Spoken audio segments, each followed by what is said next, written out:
Assalamualaikum warahmatullahi wabarakatuh. Selamat siang, salam sejahtera untuk kita semua. Salam rayu, salam untuk saudara semua yang ada di dalam maupun di luar negeri. Mudah-mudahan sehat selalu. Untuk yang sakit mudah-mudahan cepat sembuh. Yang bekerja mendapat rezeki yang berkah, amin. Ada pertanyaan, ada pernyataan Pak Prabowo yang bikin heboh, ya. Jadi bukan kontroversi, tapi semua menganalisa masing-masing, ya. Penyataannya intinya bahwa pemerintahan Prabowo Gibran mau bekerja jangan diganggu, intinya seperti itu.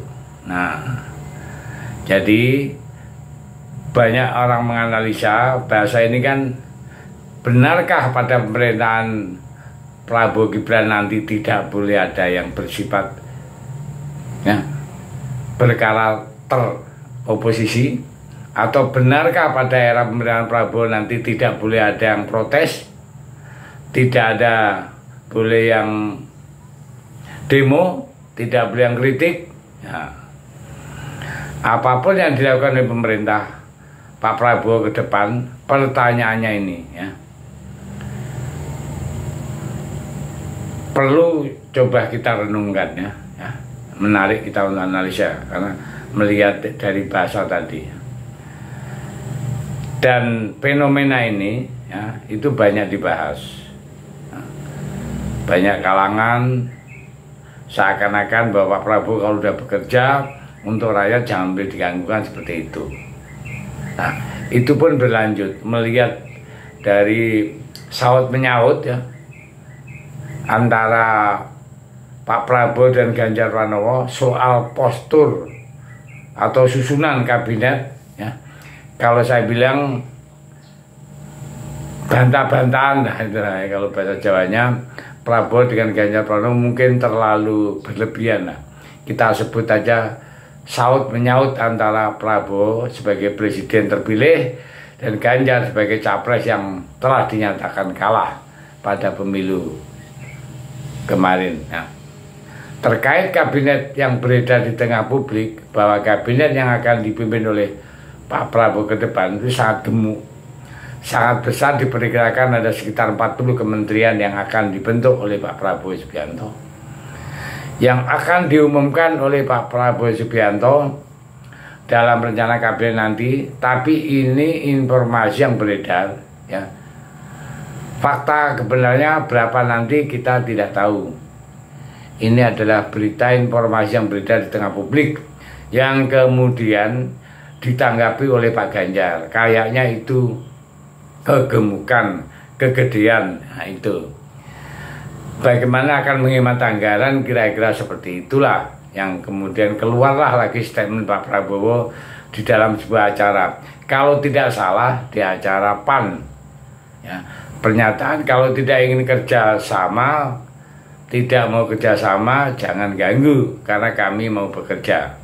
Wow, sebuah pernyataan yang cukup keras, cukup tegas. Artinya apa ini?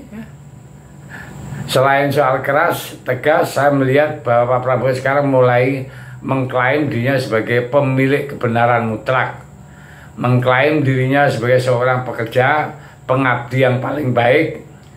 Nanti dari semua yang sudah ada, Pak Prabowo Subianto mengklaim dirinya adalah mendeklarasikan dirinya bahwa dia hanya akan bekerja untuk kebaikan, tidak untuk ketidakbaikan. Nah, jadi kalau ada dia bekerja untuk kebaikan, tidak boleh ada yang mengganggu. Nah, itu intinya seperti itu. Nah, ketika seorang bekerja untuk kebaikan maka tidak boleh diganggu. Pertanyaannya, ya, benarkah Prabowo akan bekerja untuk rakyat, untuk kebaikan, untuk bangsa?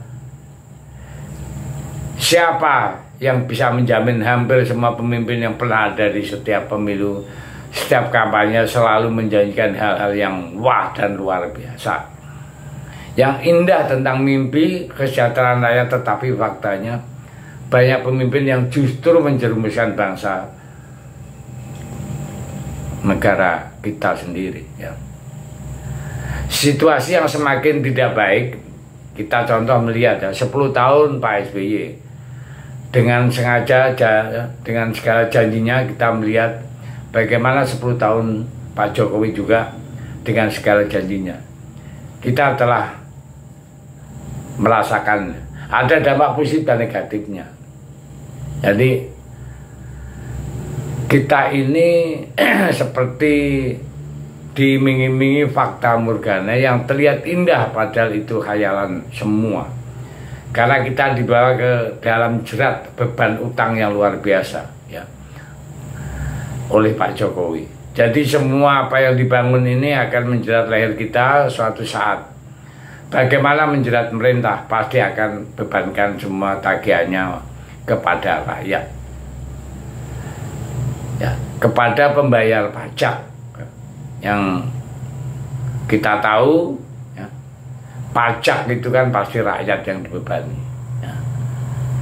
Dengan harga yang tinggi, karena produsen pasti dipungut oleh pajak oleh negara, dan rakyat pasti akan dibebani, dan secara tidak langsung ya, kita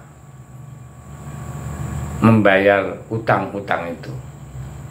Nah, jadi inilah fenomena yang saat ini terjadi dengan bahasanya Pak Prabowo itu ya. Dan saling saut tadi dengan Pak Ganjar,